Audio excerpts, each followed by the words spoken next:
Universidad del Norte de Barranquilla y también soy máster en sexualidad y terapia de pareja del Instituto ICEP. Bueno, la idea de hoy es como trabajar dos aspectos. Uno, lo que tiene que ver como técnicamente con la ansiedad, pero lo quiero hacer a través de mi historia.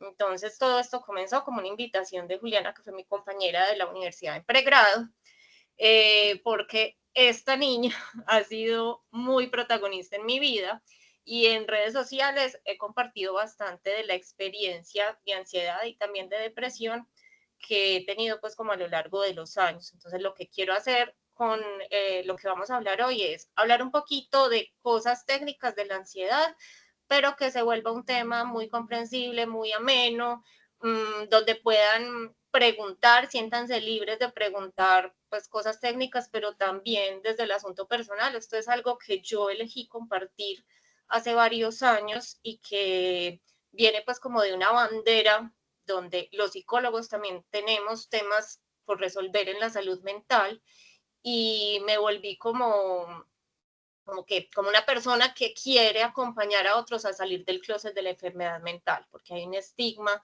complicado con el tema de los trastornos y más aún si somos psicólogos o psiquiatras, porque pues existe un imaginario colectivo de que el psicólogo debería estar muy sano para poder acompañar pues como procesos ajenos. Entonces, Sandra, perdón, no llegó correo. ¿no llegó correo? No. Entonces, Esto es, mientras que ellas lo resuelven, yo le voy a contar aquí al público que esto es un momento donde uno puede tener mucha ansiedad y pues no la tienen, entonces es un momento real. Entonces vamos a... por ejemplo, por ejemplo, es un momento real, entonces nada, hay que darle su lugar a cada momento y bueno, adelante las dos, Juliana y Sandra, con mucha tranquilidad. esto es un reto que no estaba planeado.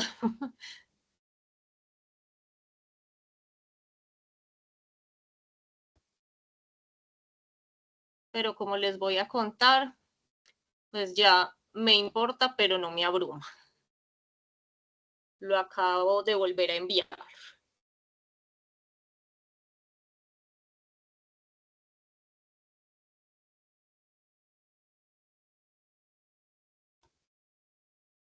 Bueno, entonces lo primero, mientras podemos mirar la presentación, lo primero que quiero compartirles es que no por hablar de ansiedad vamos a hablar siempre de patología. O sea, hay aspectos sanos de una ansiedad bien llevada y necesitamos un mínimo de ansiedad que nos impulse a la acción, pues que nos lleve como a querer actuar. Por ejemplo, en este momento y para esta actividad, si yo no hubiera sentido y no sintiera ni un poquito de ansiedad, no me importaría prepararla. Yo diría, pues, es de un tema que conozco hace bastante, pues, es mi historia, no tengo que preparar absolutamente nada y allá que pregunten o que, pues, no importa cómo salga. Tener un poquito de ansiedad me impulsa a la acción, me motiva a la acción y me hace pensar en cómo tengo que prepararlo. De hecho, me hace pues tener, por ejemplo, plan A, plan B y empezar a hacer lo que acabamos de hacer. Entonces, digamos lo que hizo Juliana, bueno, si no da para compartir, entonces hagámoslo desde pues yo voy compartiendo. Digamos que un poquito de ansiedad hace que nos importen las cosas y nos motiva pues, a la acción. Juli, pasa a la siguiente diapositiva, por favor. Entonces, ¿cuál es la ansiedad sana? La que nos permite permanecer vivos, la que nos permite un desempeño adecuado y conseguir objetivos. Yo quiero que esto me salga bien, por lo tanto tengo distintas alternativas de solución en caso de que se me presente un problema, etcétera, etcétera. Es como cuando uno tiene, por ejemplo, una exposición en el colegio, entonces uno se manda la exposición al correo, la lleva en una memoria USB y la guarda en el computador y lleva el computador por si algo. Ese poquito de plan, pero mira que estoy hablando de 3, es una ansiedad estratégicamente manejada porque nos da recursos y nos da posibilidad pues de solucionar algunos problemas que puede que se presenten, puede que no, pero de todas maneras pues tengo las alternativas. Se trata de una inquietud, una vigilancia o de unos miedos realistas de cosas que podrían llegar a pasar. La ansiedad sana tiene su origen en el miedo funcional y constituye el sistema de alarma del cuerpo. Yo siempre le digo a la gente, sobre todo a los pacientes, que la ansiedad es como la alarma que uno le pone a una casa.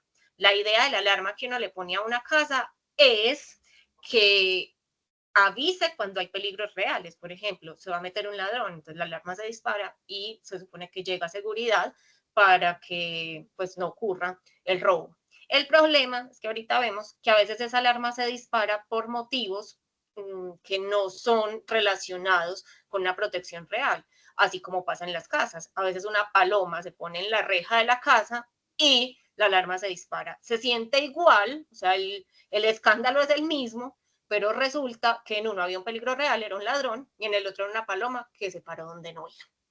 Entonces nos ayuda como a todo esto y nos ayuda a prevenir, sobre todo, a prevenir posibilidades de desastres o de cosas incómodas o inadecuadas que no queremos afrontar. La siguiente, por favor. El primo sano de la ansiedad, tanto patológica como sana, es temor. Es decir, la ansiedad es, digamos, prima hermana del miedo. El miedo es una emoción primaria. Primaria quiere decir que es biológica, la compartimos con los animales, no la tenemos que aprender, nacemos con ella y tiene una función, proteger la vida. Entonces, cuando uno siente miedo es porque hay un peligro real. Por ejemplo, en este momento me están atracando. ¿Estoy ansiosa? No, tengo miedo y el miedo busca protegerme. Por lo tanto, según mis posibilidades, me hará paralizarme, me hará huir o me hará luchar si considero que tengo las herramientas para defenderme. ¿Cuál es el problema? Que esto es solo frente a peligros reales, o sea, el temor es frente a peligros reales. Igual que, por ejemplo, cuando una cebra se da cuenta que un león está detrás de ella en la selva y tiene que tratar de correr para que no se la coman. No era que se suponía que venía el león, que de pronto me va a comer. No, es un peligro real. Entonces, ese es temor. Lo que pasa es que en la película intensamente nos muestran un temor muy ansioso, o sea, mezclan un poquito como el tema. Pero pues en la vida real, digamos que el temor es purito, purito y lo compartimos con los animales frente a peligros reales. La ansiedad, como les explicaba, puede ser sana o no, pero la diferencia es que es frente a cosas que pueden llegar a ocurrir, pero todavía no están ocurriendo. Siguiente diapositiva.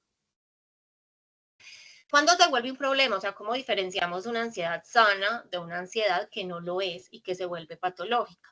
Lo primero es que siempre va a haber una visión anticipatoria, o sea, me adelanto al futuro, pero nunca me adelanto positivamente. Siempre estoy pensando en cosas que podrían llegar a pasar mal, que pueden llegar a fallar.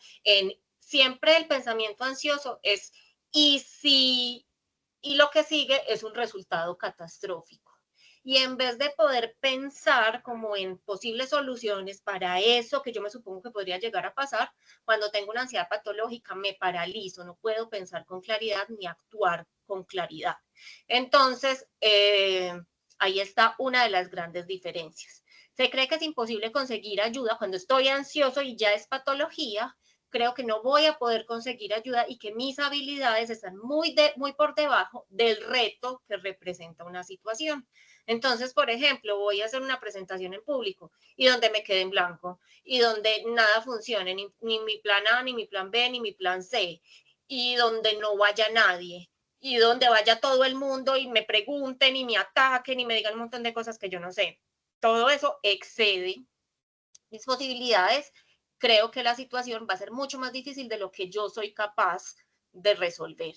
Tiene sus raíces en la intolerancia a la incertidumbre. Realmente el ser humano no está muy bien diseñado para lo incierto, pero todos aprendemos a lidiar con cierto grado de incertidumbre porque nos suponemos que hay cosas que van a pasar y si no pasan, pues tenemos estrategias para afrontarlas. Cuando hay pues como un nivel altísimo de ansiedad que ya se vuelve patológico, no nos deja tolerar la incertidumbre y biológicamente se siente esa intolerancia. O sea, una de las cosas más difíciles de la ansiedad es que no es solo lo que tu mente te dice, es que tu cuerpo se activa, como hablábamos ahorita con la alarma del cuerpo, se activa biológicamente de una manera muy molesta. Lo principal es la opresión en el pecho, la dificultad para respirar y síntomas gastrointestinales. Mucha gente también siente tensión en los músculos y dolores que no es como, ay, eso es mental. No, hay un dolor físico real, producto de la tensión muscular que la persona siente cuando tiene ansiedad. Y lo más importante y dónde voy a diferenciar si mi ansiedad es patológica o no, es que la ansiedad patológica me interfiere con la acción, es decir, no me deja tener una buena calidad de vida y no me deja alcanzar mis objetivos, pues eso que yo quiero para mí o que yo pretendo profesionalmente, a nivel personal, a nivel social, etcétera, etcétera. Esa es como una clave relevante, que es lo que psicológicamente y técnicamente llamamos malestar clínicamente significativo, que está siempre, siempre es uno de los criterios de los trastornos mentales en el DSM. La siguiente diapositiva, por favor. Mi historia, entonces aquí sí llegó el chisme. Vamos a aplicar, digamos, cómo vamos a saber todo este tema de ansiedad, por qué es patológica, por qué no, a través de mi propia historia. Entonces, lo primero que les quiero contar es que yo nací en 1985 en Medellín y que, digamos, nací en una familia, uno, que tiene tendencia a la ansiedad. No había diagnósticos, nadie, ni mis abuelos, ni mis tíos, ni mi mamá, nadie tenía ningún diagnóstico, pero se decía, el tío sufre de los nervios, el abuelito sufre de los nervios, entonces todos sufrían de los nervios, lo que pasa es que no había diagnóstico claro, y en ese entonces pues se asistía como a medicina general, psiquiatría, era muy, digamos, un tabú. Fui prematura, mi mamá me tuvo a los 6 meses y medio de embarazo. Recuerden que esto es 1985, o sea, no había programa bebé canguro y este montón de cosas pues que ahorita representan, digamos, ciertas garantías, sino que en ese momento nada que hacer. Y el parto se adelantó porque atracaron a mi mamá. Además, tuvo un embarazo complicado porque estaba en ese momento viviendo la separación de mi papá. Entonces ya venía pues como, digamos que el embarazo y el parto no fueron los momentos ideales pues como para nacer. Ni siquiera mi mamá me conoció en el momento pues en que me tuvo, sino que inmediatamente me llevaron a cuidados intensivos y estuve un mes en incubadora. Y las noticias de todos los días, pues, de cómo iba, era, va muy bien, al otro día no, va muy mal, parece que sí va a sobrevivir, no, parece que no. Entonces, pues, se pueden imaginar para mi mamá lo que representaba, pues ya de por sí también traía ella su ansiedad, su momento difícil del embarazo, pensar si la niña iba a vivir o no iba a vivir. Producto de ser prematura, fui muy sobreprotegida, además, primera y única hija, entonces, pues, mi mamá se desbordó en cuidados y ya no solo mi mamá, sino pues mi familia extensa, se desbordó en cuidados, en cariño, en cosas muy lindas, pero también en cosas complejas que no me permitieron como desarrollar habilidades que otros niños, como, el niño se cayó, que se pare. No, yo no me podía caer, pues era un asunto pues digamos que exagerado desde este punto de vista, pero comprendo, no soy mamá, pero puedo comprender que desde el punto de vista de una mamá, pues un hijo es su pequeño tesoro y quisiera que no le pasara nada, que le entapetara pues el mundo para que nada le doliera.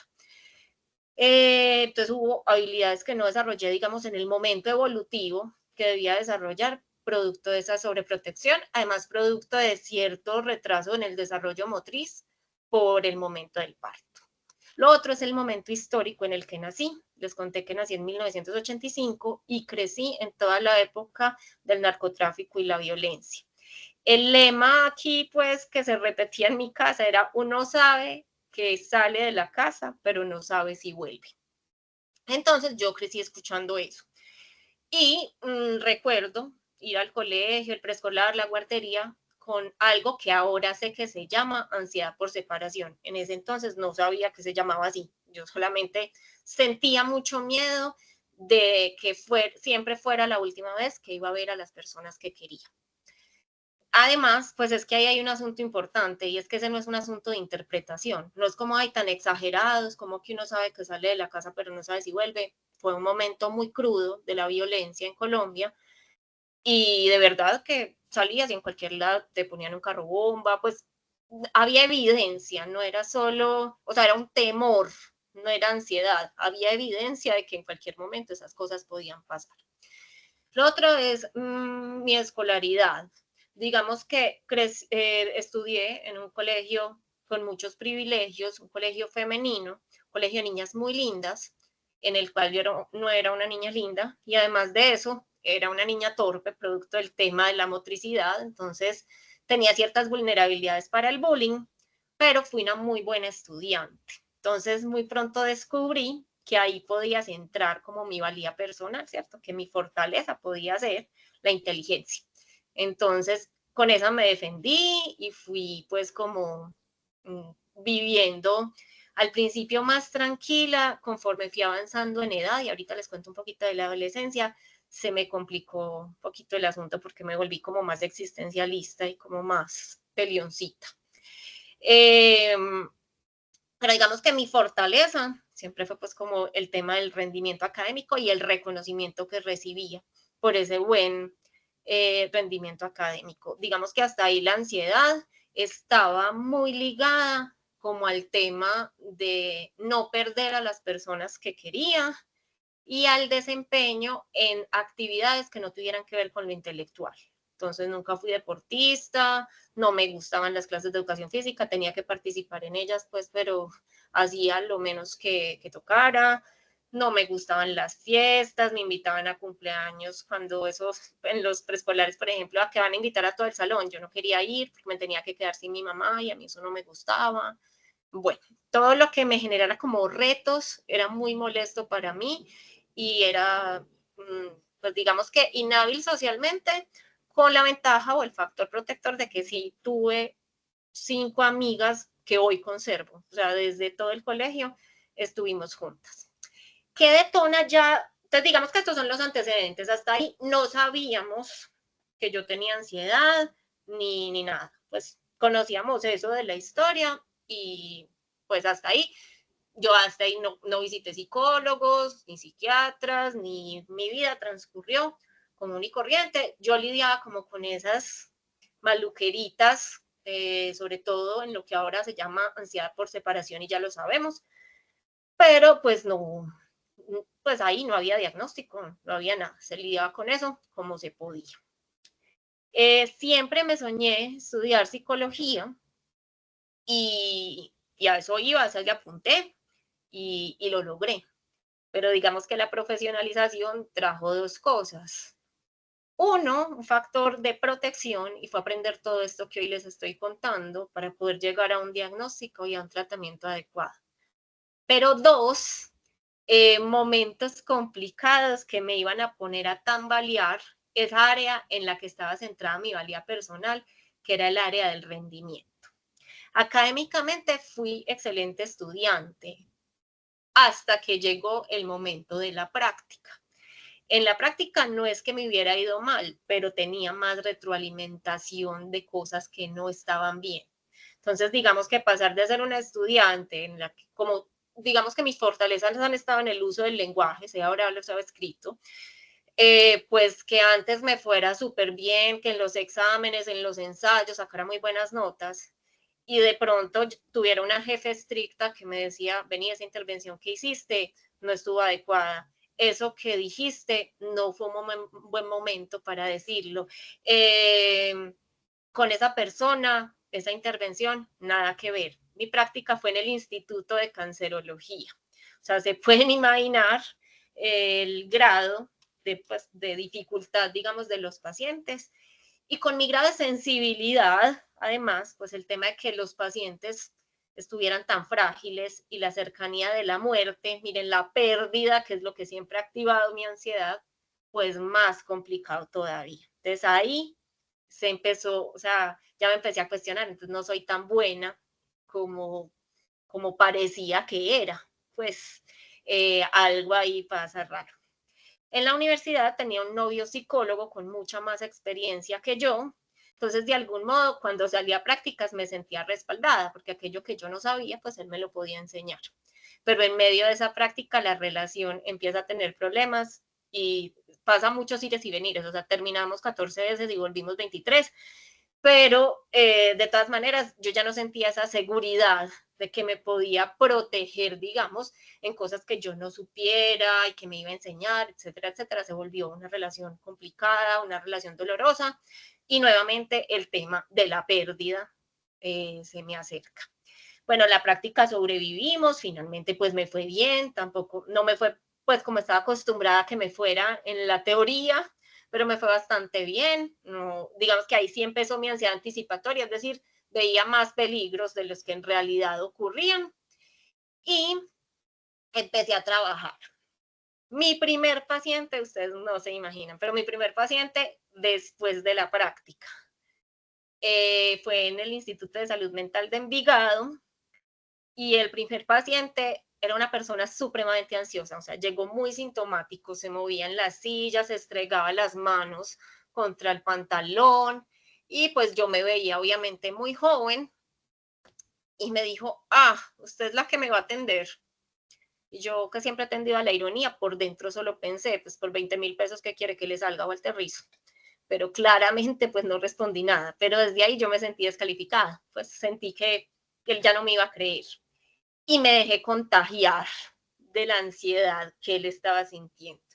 Entonces el señor tenía mucha ansiedad y yo creo que yo no le ayudé en nada, la verdad.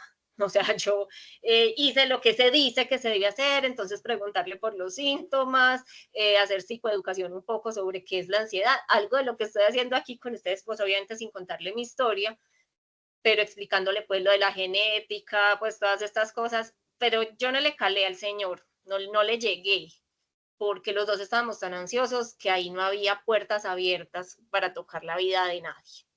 Entonces ahí nuevamente un tropiezo y como empezar a sentir que yo no era buena para eso. Después ya tuve otras experiencias pues con pacientes, con asuntos más exitosos, pues obviamente este fue el primero, no fue que ya pues fue el fracaso total, no, pero fue algo pues complicado. Y conseguí distintos trabajos en clínica. Yo me gradué de la universidad, inmediatamente aspiré al posgrado y pasé. Entonces hice la especialización y la maestría de corrido, pero conseguir trabajo era difícil y yo solo quería hacer clínica. O sea, yo no quería trabajar en organizacional, no quería como nada de esas cosas. Entonces era más difícil conseguir trabajo. Conseguí trabajo por fin en, en varias IPS. En una de ellas atendí de corrido por todo un mes 16 pacientes diarios, media hora por paciente, seguidos, si iba al baño me atrasaba, debía dejar la historia clínica diligenciada, o sea, no podía como dejar eso para después, y a 4.800 pesos el paciente. Pero pues finalmente a mí no me importaba, yo quería como, mejor dicho, en ese momento si me hubieran dicho que tenía que pagar por tener experiencia, hubiera pagado. El tema era que obviamente uno no puede hacer una intervención adecuada, satisfactoria y una práctica digna cuando solo tengo media hora para atender al paciente y además no soy una persona con mucha experiencia. Entonces, ya ahí empezaron fue síntomas físicos, temor a no ser capaz, no quería ir a trabajar, sí iba, pero de todas maneras fue una situación muy compleja en la que nuevamente tambaleó otra vez eso de sentirme buena, de sentirme valiosa porque sabía hacer lo que tenía que hacer. Y en medio pues de eso, bueno, una fortaleza, un factor protector también siempre, es que siempre he tenido mi consultorio particular. Lo que pasa es que empezar a conseguir pacientes es muy difícil, pues que a uno lo conozcan porque sí, es complicado. Entonces yo tenía pues mi consultorio particular donde me podía demorar más con el paciente, donde la práctica sí era digna, sí era chévere, pero eran muy poquitos los pacientes. Ahí sí me sentía buena, porque además tenía tiempo de estudiar, llevar un caso por semana, por ejemplo. Bueno, empecé como muy de a poquito, ahí sí sentía pues como satisfacción. Entonces, para poderme quedar con el consultorio, sin estas otras cosas de EPS y todo esto, la docencia apareció. Me la propuso mi profe de maestría que si quería viajar a Yarumal para hacer regionalización en la Universidad de Antioquia. Y eso empecé a hacer, pero pues obviamente yo nunca había dado una clase. Entonces, día 1, entonces tienes que ir a Yarumal, viajas los domingos y regresas los martes. Listo. La clase de los lunes es de 8 horas y la clase de los martes es de 4 horas y después te vas. Ok, el tema me gustaba, el tema lo conocía, pero dar 8 horas de clase cuando uno no ha tenido la experiencia es impresionante. Entonces lo que preparé para todos los 2 días se me acabó en el primer bloque de clase. Entonces, en las primeras 4 horas se acabó. Ahí sí podrán imaginar el episodio de ansiedad que me dio.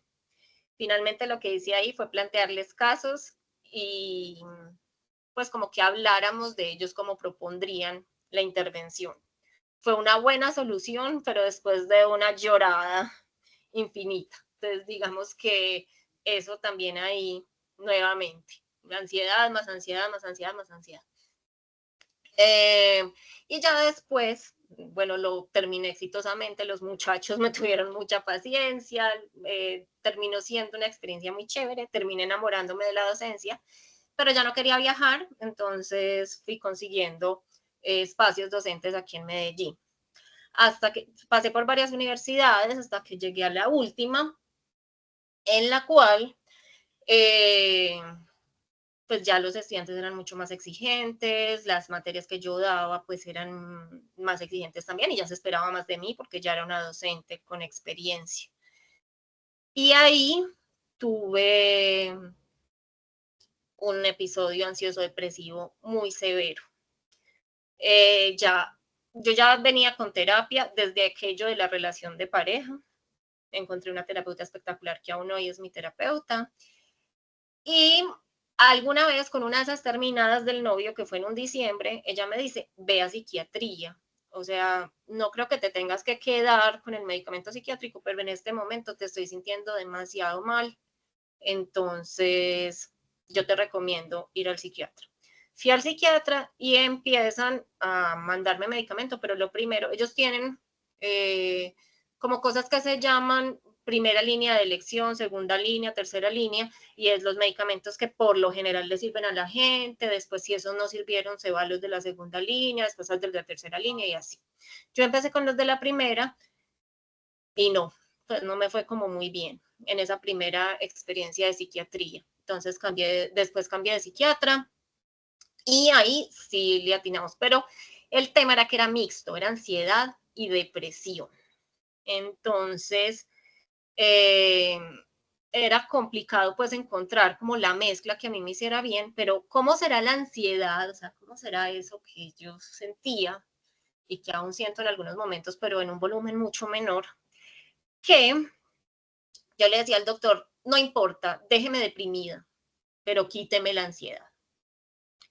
Y pues no, la idea de él tampoco era dejarme deprimida, pero sí me puso un medicamento muy fuerte, que no es la idea empezar por ahí, pero ustedes no saben, mi vida se divide en dos, antes y después del medicamento, o sea, no volví a sentir eso tan impresionante que físicamente no me dejaba nada, no me dejaba trabajar, no me dejaba dormir, no me dejaba, o sea, mi vida era un infierno. Entonces, la verdad es que ese medicamento aún hoy lo uso y no, pues, o sea, me siento realizada, fue el mejor descubrimiento del mundo. Y pues la depresión, a esa le he tenido que luchar más porque se quedan algunos síntomas, se llama depresión refractaria lo que tengo, quiere decir que no responde a los tratamientos tradicionales, pero la lidio mejor, soy mucho más intolerante a los síntomas ansiosos. Entonces, cuando trabajé en la última universidad, tuve un episodio muy severo donde volvieron todos esos síntomas, cambié de psiquiatra porque ya mi psicóloga me decía, no sé, tenemos que hacer un cambio, una persona que sea como mucho más agresiva con los medicamentos. Y eh, cambié y me alivié. Entonces, me alivié, ustedes no se imaginan pues lo que yo estaba sintiendo en ese momento. Entonces, a continuación, les voy a leer una carta que escribí para el día, creo que fue para el Día de la Salud Mental, hace como 2 años, pero que resume muy bien todo lo que ha sido mi historia y qué pasó de ahí para adelante, donde yo creí que era el fin, que ya, pues que ya me había aliviado y que todo perfecto. Lo escribí con mucho cariño y siento que soy mejor escribiendo que hablando. Por eso se las quiero leer, porque creo que ahí se puede evidenciar como lo que sentí, lo que estaba viviendo y puedo llegarles más a través del texto. Juli, porfa, pon la diapositiva. No era psicóloga cuando la ansiedad me visitó por primera vez. Lejos estaba siquiera de querer serlo. Entonces estábamos hablando de mucho tiempo atrás, porque quienes me conocen saben que descubrí mi vocación de manera muy temprana. Como les conté, siempre quise ser psicóloga, pero antes incluso de querer, ya tenía ansiedad. Tampoco era psicóloga cuando llegó la depresión. Estaba demasiado joven y la llamé crisis existencial. Creí que era mi compañera de adolescencia. Como hablan tanto de pues, como de los cambios adolescentes y todas esas cosas, pues yo pensaba que por ese lado era que iba el asunto. Ya era estudiante de psicología cuando llegó el diagnóstico. Demasiado tarde para estudiar algo más. Imposible para alguien que nunca había contemplado ser algo diferente. ¿Qué queda? Asumir el tratamiento responsablemente. Seguir estudiando y sufrir en silencio. Que duela, pero no se note. Soy un fraude, pero nadie tiene por qué darse cuenta. Así me estaba sintiendo en la práctica. La práctica, más miedo, más angustia, la sensación de que tengo más potencial como paciente que como terapeuta. La vida personal hecha un desastre, pero como dice el libro, rota se camina igual. Ahí el verdadero reto era que nadie lo supiera porque yo también sentía que me podían estigmatizar y que mi carrera se podía ir a la caneca si se daban cuenta. Ejercer, o sea, ya no era la práctica, ya no tenía ni siquiera asesor, ya no tenía a quién preguntarle. Sola contra el mundo, feliz de cumplir un sueño, no me había equivocado, para esto nací, pero la severidad de algunos casos y las jornadas extenuantes de trabajo trajeron las recaídas. Entonces fueron varios episodios, a pesar del tratamiento, a pesar de que siempre he sido muy juiciosa con eso, pues íbamos como bien y venía la recaída, siempre después de momentos de mucho estrés, fuera emocional o fuera laboral. La docencia no la busqué, ella me encontró y aprendí a amarla, pero más trabajo significó más estrés y por lo tanto más recaídas. Estaba más expuesta, más juzgada, más exigida, más asustada. Caminaba hecha pedazos entre pasillos y salones llenos de mis colegas y futuros colegas. Tarde o temprano lo sabrían, no había peor lugar para esconderse. Ausencias a medio justificar, empecé a faltar en algunos momentos al trabajo, errores repetidos, incompetencia al 100, el deseo permanente de que me tragara mi cama y pudiera desaparecer sin dejar rastro. Lo de fraude era verdad, pero además ya era inocultable. Yo era buena, pero ya yo creo que la ansiedad y la depresión no me dejaban serlo, no podía, ya no era ni medianamente, ya cometía errores que además no eran habituales en mí, faltas de atención, cosas que antes nunca me habían pasado. Eh, Nunca he abandonado el tratamiento, ni psiquiátrico ni psicológico, y llegó una luz de esperanza, un medicamento experimental, un medicamento que realmente es para el Alzheimer, y el psiquiatra me lo propuso y funcionó. Me sentí como nunca en la vida. Ser quien quería ser, tener la energía que necesitaba. Muchos proyectos en una mente y en un cuerpo que por primera vez en años sentía que podía con todo y quería comerse el mundo. Llegó la hora de salir del closet de la enfermedad mental. Estaba sana, no tenía que actuar, todo el mundo podía saberlo. Mi voz podía ser la voz de ellos y mi esperanza y recuperación también podían ser suyas. Ahí sale mi primera conferencia que se llama Sanarme para sanar. Y era la experiencia de una psicóloga absolutamente sana que cuenta todo su proceso. Yo creí que ya, o sea, había coronado. El medicamento experimental fue descontinuado. Llegó un derrumbe estrepitoso. O sea, no había medicamento en Colombia. No es que no se consiguiera, que a veces sí, que a veces no, que si no, no los da la EPS, lo compro. Que... no había medicamento. Y yo estaba en el mismo lugar donde había cometido errores, pero ya había revelado a todo el mundo que yo tenía depresión y ansiedad, pero que ya estaba sana. Llegó un derrumbe estrepitoso y además ya todos sabían mi verdad. Actuar no tenía sentido. Renunciar, parar, reconstruir, nunca sola, a veces en soledad. Tengo que decir que mis papás siempre me apoyaron, que siempre económicamente, emocionalmente, nunca me impusieron que tenía que producir, que tenía que dar tanta plata para la casa. Mi mamá siempre me dijo, tu salud es lo primero, si necesitas renunciar, renuncias, o sea, a mí no me importa si quieres volver a empezar, si quieres estudiar otra cosa, lo que necesites para estar sana. Entonces renuncié a la docencia, no a la consulta, porque mi consulta particular yo la elegía y trabajaba a un ritmo mucho más lento. Ahí aparece excelentemente, que es mi pequeña empresa y de lo que les hablo ahorita un poquito. Excelentemente es una realidad que me regaló salud mental, física, me regaló ilusiones nuevas que podían cumplirse a mi propio ritmo, me regaló incluso la posibilidad de enfermarme sin que todas las esferas de mi vida enfermen conmigo. Todos los que se aproximan a este espacio saben quién soy, saben mucho de lo que me habita y de que entiendo lo que les ocurre, porque aunque aquí me siento en la silla de terapeuta, también he estado en el otro lado. Mi tratamiento es innegociable. Todavía hoy estoy en tratamiento, tanto psiquiátrico como psicológico. Y esto es algo de lo que yo he elegido compartir en redes y compartir con mis pacientes, sobre todo aquellos que llegan con caso de ansiedad o depresión. Es decir, yo no les estoy contando a ustedes nada que el mundo no sepa. La gente conoce mi diagnóstico y conoce también de mi tratamiento. ¿Me juzgan? No lo sé, nadie lo ha hecho de frente y tampoco me importa en este momento.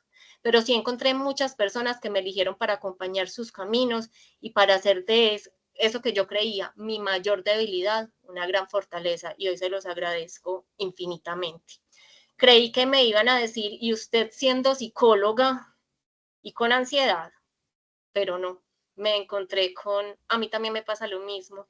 Doctora, yo no sé si usted me entiende, y cuando le digo, sí te entiendo porque yo he tenido ansiedad, me dice, entonces sí, usted sabe que a mí, entonces lo que empezó a pasar era que me empezaban a elegir justamente porque podíamos entendernos solo con mirarnos e intentar medio comunicar algo que para alguien que no ha vivido la ansiedad es complicado de entender.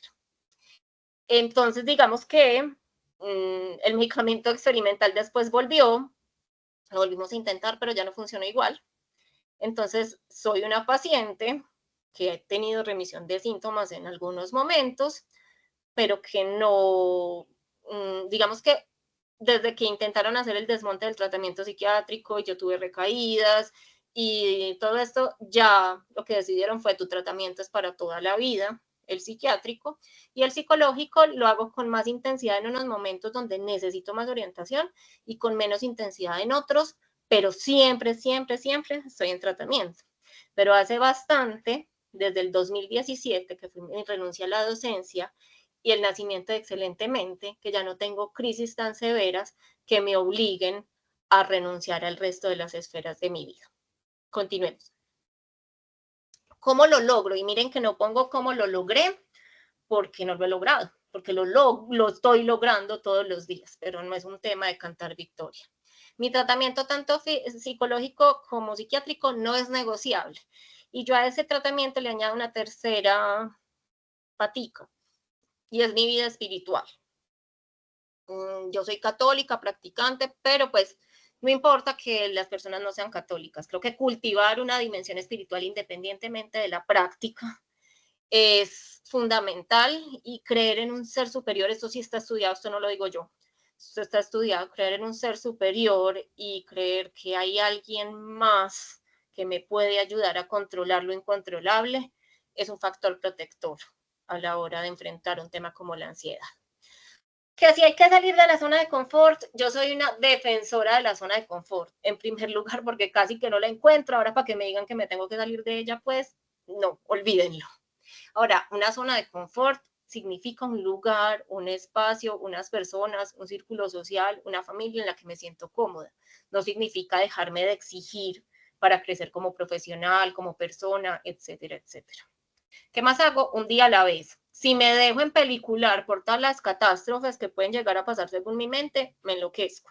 Entonces, nuestra máxima en terapia, me lo enseñó mi terapeuta, es aplicar como en las adicciones, solo por hoy.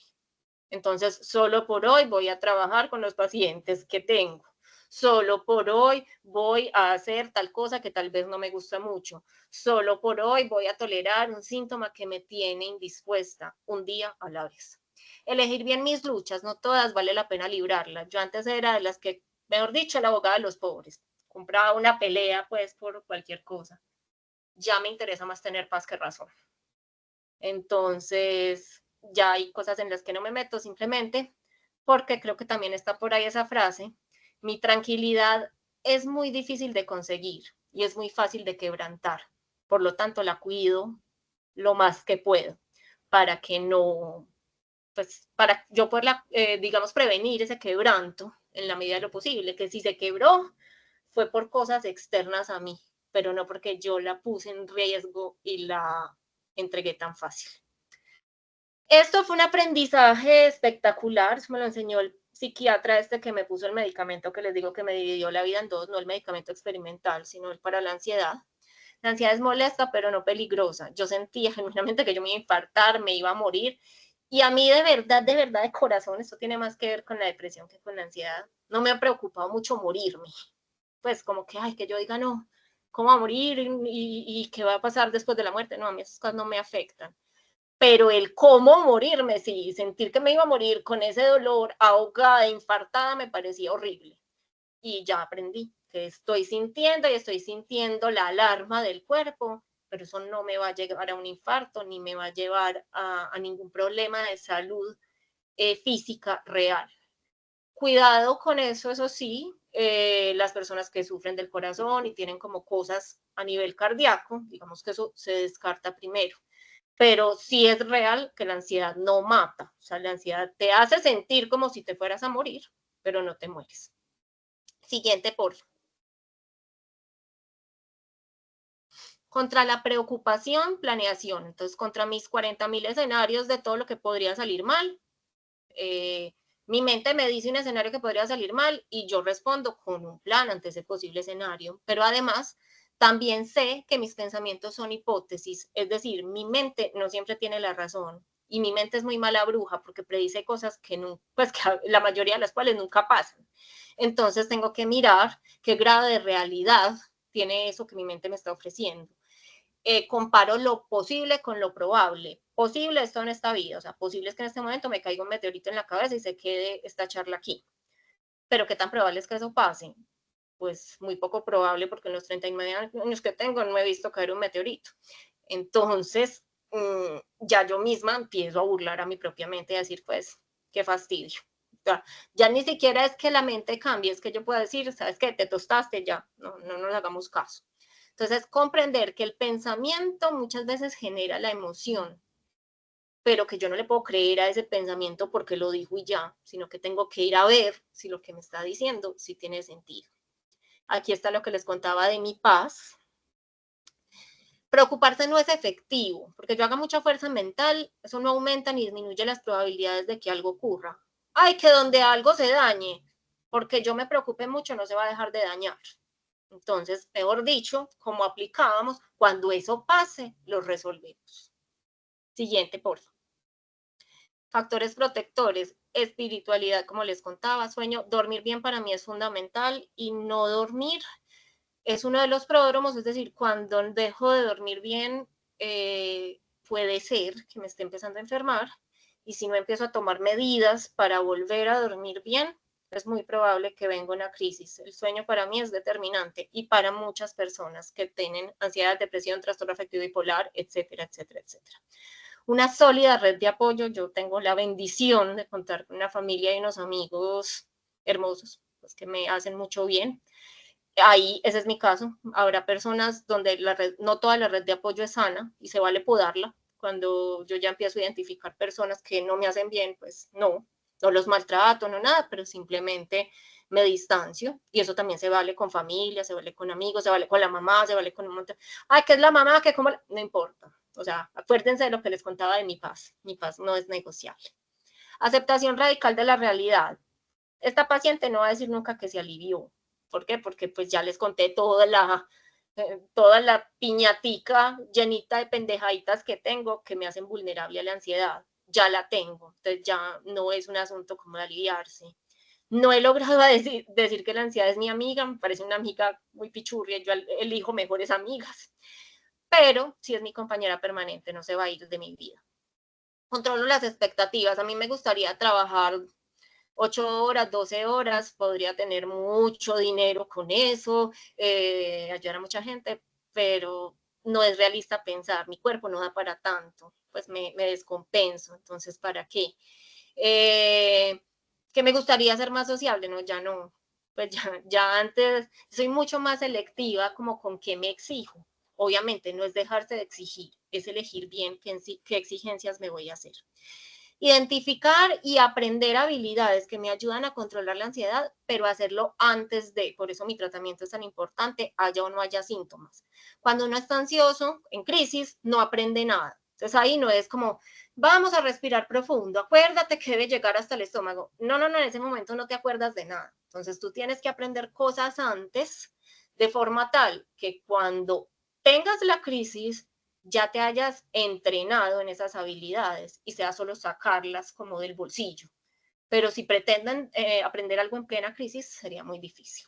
Por último, cuando su malestar exceda sus posibilidades de enfrentarlo, cuando se sienta que no es capaz solo, es más, ni siquiera tiene que ser capaz solo, así sienta que es capaz solo, allí mire otra perspectiva a ver qué, busque ayuda. Yo soy una defensora de los profesionales de la salud mental, por lo que hago, pero por lo que han hecho por mí. Si un psiquiatra o un psicólogo no los convenció, cambien de profesional. El problema es ese profesional, no la psiquiatría o la psicología, no lo descalifiquen. O sea, la vida le puede cambiar a uno impresionante. Pero además, estar en esta profesión y sentir que uno acompaña a otro a cambiar su propia vida es una cosa extraordinaria. Les agradezco mucho este rato. Fui demasiado feliz contándoles esto y bueno, si tienen preguntas, con mucho gusto estoy atenta. Excelente presentación, doctora. Bueno, abrimos un espacio para preguntas. Ya ustedes pueden tomar la palabra. Es un espacio para ustedes.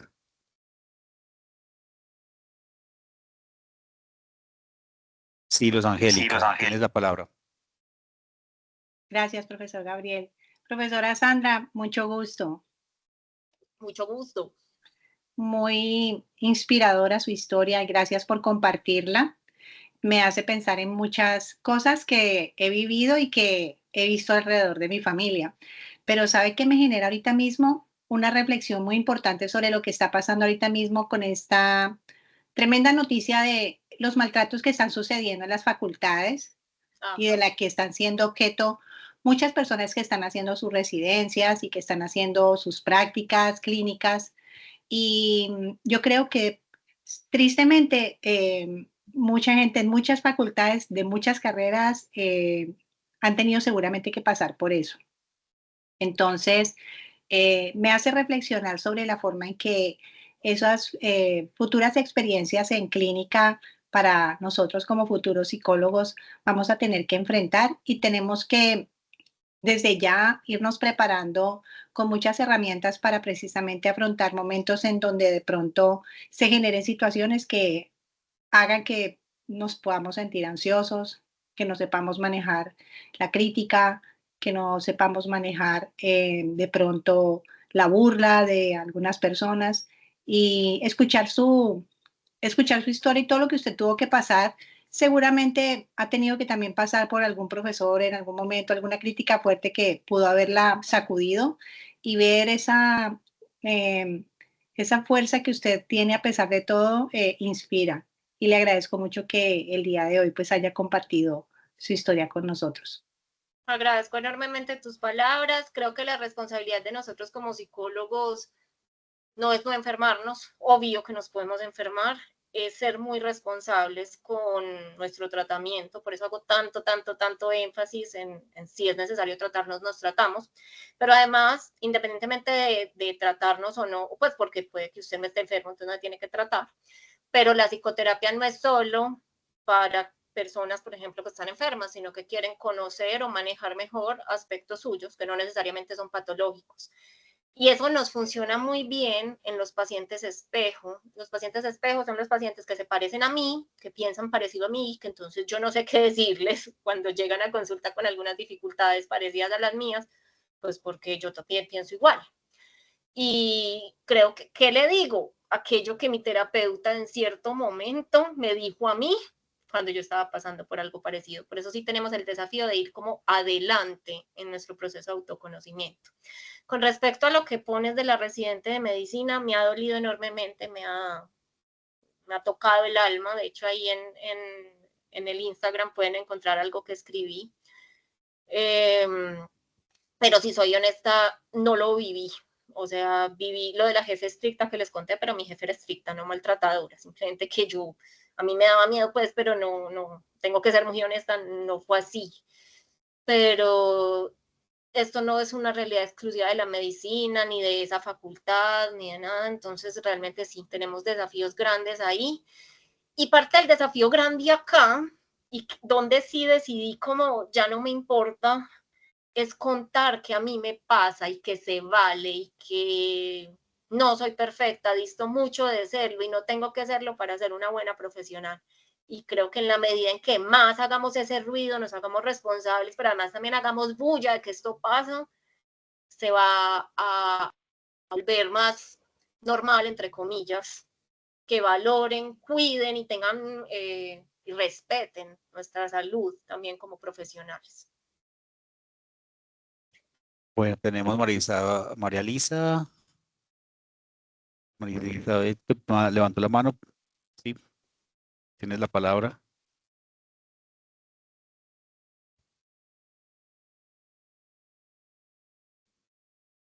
Ok, María Elizabeth. Hola, buenas Ok. tardes, ¿cómo están?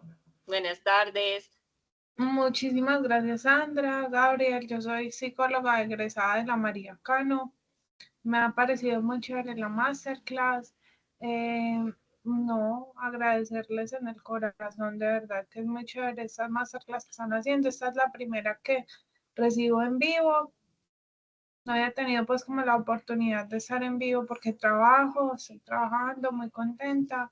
Y no, es muy real lo que dicen, que en el ámbito de la psicología también nos podemos enfermar. Y es una realidad muy humana el saber que todos estamos en este proceso. Y es un proceso, ¿cierto? Es un proceso que Sandra vive, que Gabriel vive, que yo vivo, que todos vivimos y que estamos aquí en este mundo para cumplirlo. Y es muy bonito. Muchísimas gracias. Me llegó al alma esto de la ansiedad. Muy chévere. Gracias. Muchísimas gracias por esas palabras. Sí, Juli, tienes la Tienes palabra. la palabra. Bueno, no, primero agradecer a Sandra por compartirnos no solo todo su conocimiento que tiene sobre esto de la ansiedad, sino conocer y darnos pues a conocer su experiencia. Y creo que es también para reflexionar un asunto de aquellos que de pronto no vivenciamos el trastorno de ansiedad, pero podemos estar al lado de alguien que sí lo puede estar vivenciando y como lo decías tú inicialmente es como estar dentro del closet, ¿cierto? Yo compartí el pregrado contigo y tú cuentas unas experiencias que yo en ningún momento me di cuenta. O sea, compartíamos un aula de clase, 5 compartíamos años juntas espacios, y no se supo.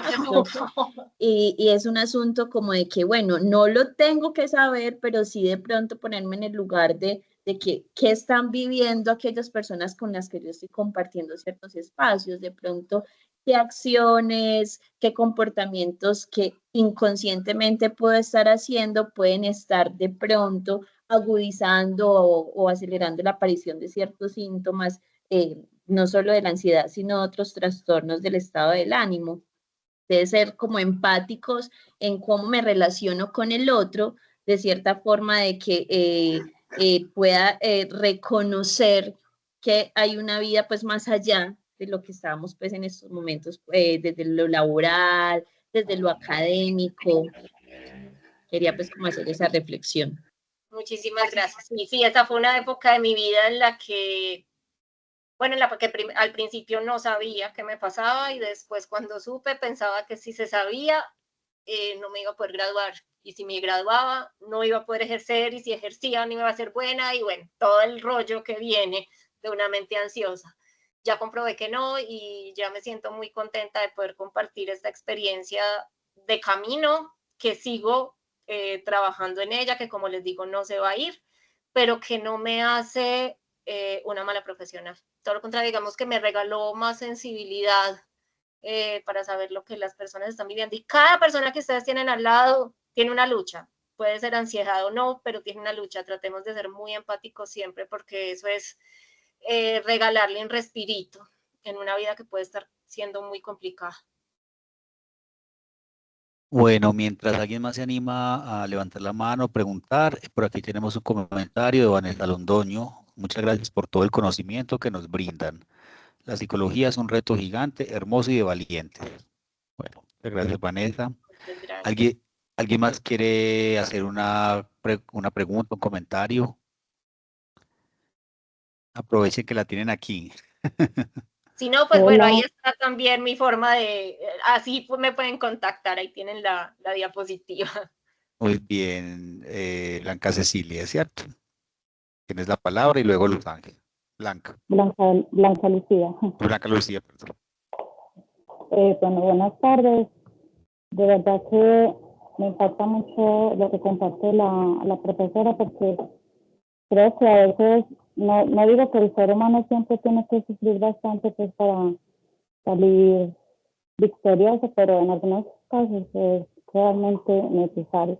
Y lo que ella dice me impacta mucho porque, o sea, se ve que es una persona que realmente ha entregado mucho para salir de esas crisis tan existenciales como ella dice.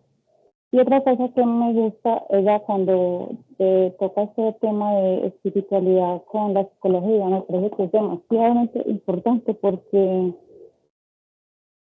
eso va de la mano porque las personas deben de saber que ellos también tienen el poder mental y espiritual para salir o sea, no solamente basarse solamente en los conocimientos psicológicos, sino también saber, como yo dije, que hay un Dios y algo muy poderoso que le puede ayudar a uno.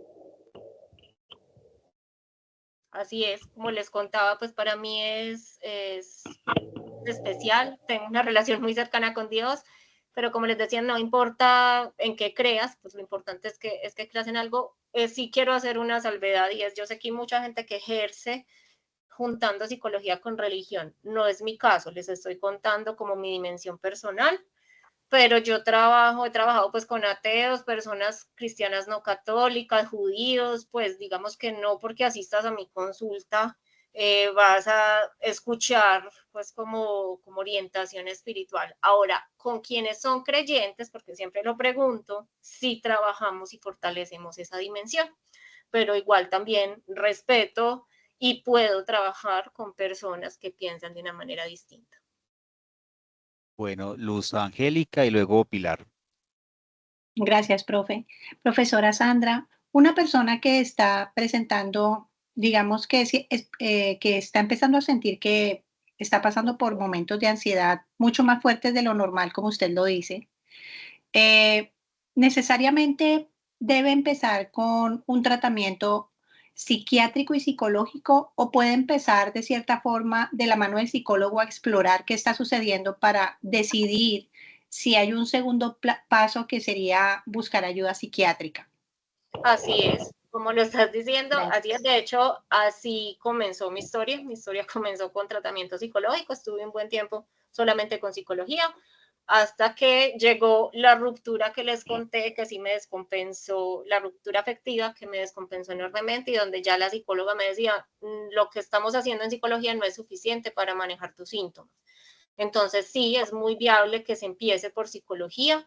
Será el psicólogo quien decidirá si es pertinente o no remitir a psiquiatría o interconsultar, más bien la palabra no es remitir, es interconsultar, porque ¿cuál es la idea? Que los procesos sean conjuntos, o sea, que no se deje ninguno de los dos en caso de que psiquiatría sea necesario. Lo que yo les invito a ustedes, quienes son psicólogos y quienes no, es que se abran a la posibilidad, porque a uno psiquiatría le suena como, pues yo acaso estoy loco, y uno dice, pues estamos en el 2024 y hay un montón de gente que piensa así.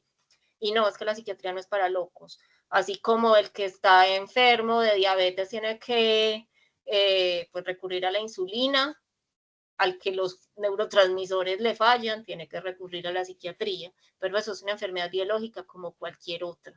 Entonces, para que nosotros mismos también vayamos rompiendo nuestro propio estigma con respecto a la psiquiatría y le ayudemos a los pacientes a eso. No todo el mundo necesita psiquiatría, en mi caso sí, pero miren los antecedentes biológicos que yo les conté, o sea, hay una herencia importante ahí. No todo el mundo lo necesitará, pero que quien lo necesite pueda acceder a ellos sin pena, sin miedo, sin esconderse, porque suficiente dolor ya cargamos con lo que nos trae la enfermedad para tener que escondernos, eso pesa el doble. Perdón, profe. ¿Y una persona que está en tratamiento psiquiátrico necesariamente debe ser ayudado, debe tener como de cierto lado, trabajar también de lado con un psicólogo? ¿Es imperante o eso también es una decisión que se toma? No es obligatorio, pero sería lo ideal. Claro que es que nosotros distamos mucho de los contextos ideales, ¿cierto? Porque no todo el mundo tiene la posibilidad, los tratamientos son costosos. Exacto. Si hay una base biológica fuerte, yo incluso les digo a los pacientes, si tienes que escoger, quédate con psiquiatría. Porque pues los medicamentos y algunos psiquiatras, no todos, pero algunos psiquiatras tienen ciertas bases en psicoterapia, entonces pueden hacer una buena orientación y además medicar, cosa que el psicólogo, nosotros nunca, o sea, debemos conocer de medicación, pero nunca debemos hacer ninguna recomendación ni ninguna, pues nada que tenga que ver con medicamento. Pero pues lo ideal, sí, lo ideal sería que estuviera acompañado de psiquiatría, psicología, pero sabemos que en nuestro contexto, pues, no es el ideal. Entonces hay que mirar mucho como qué es lo que más prima en la persona.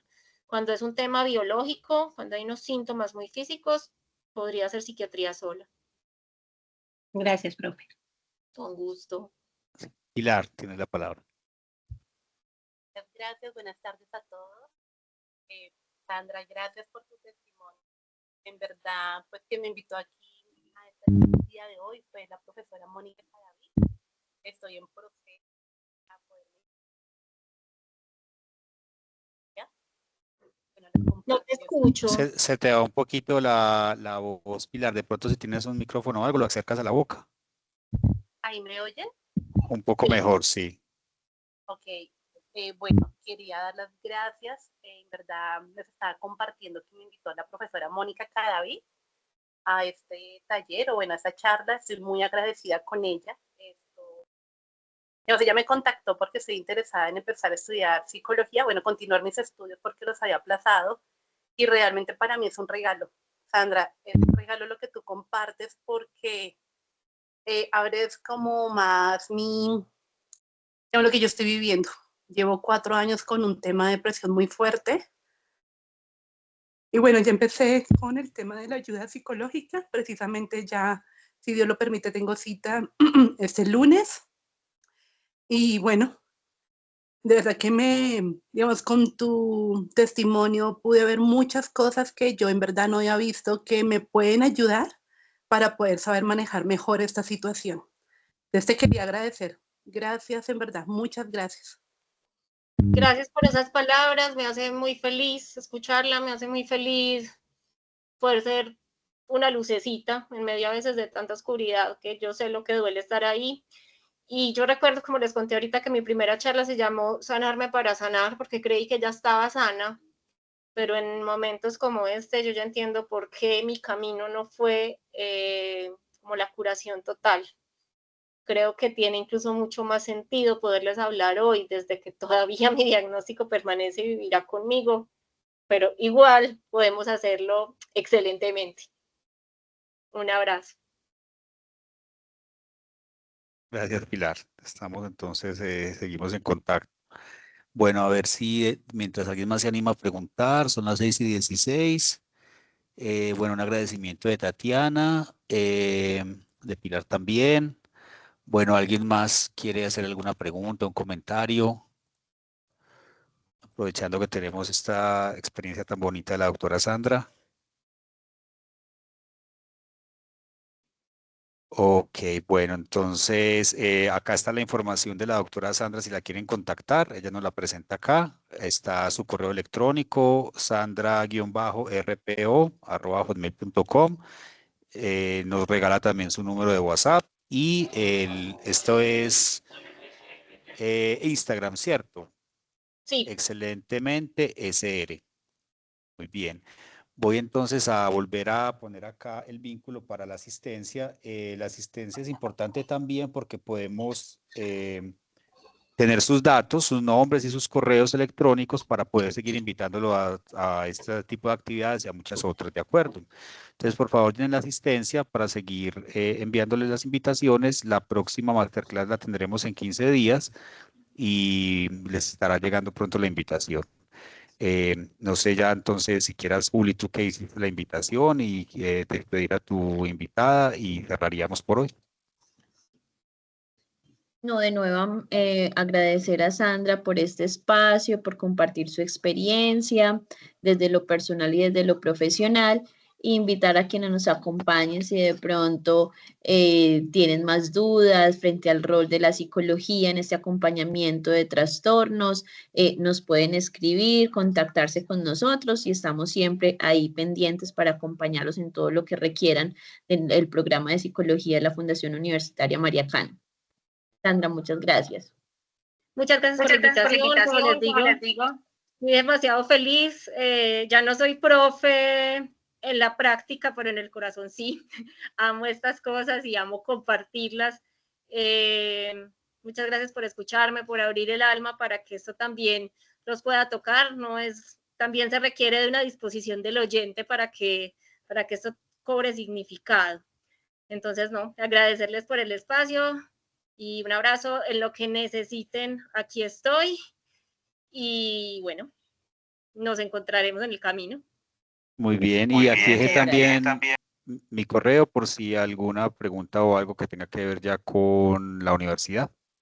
Bueno, que descansen, feliz noche. Doctora Sandra, muchas gracias realmente por este regalo que nos hace, por aceptar nuestra invitación con Juliana. Y bueno, espero que nos veamos pronto. Muchísimas gracias y disculpan ahí la ignorancia tecnológica. Ya, no la hay edad. problema, no importa. Listo, Muchas un abrazo. gracias. Hasta luego, un abrazo a todos. Y Hasta luego, buenas noches, muchas gracias. Feliz noche. Descansen.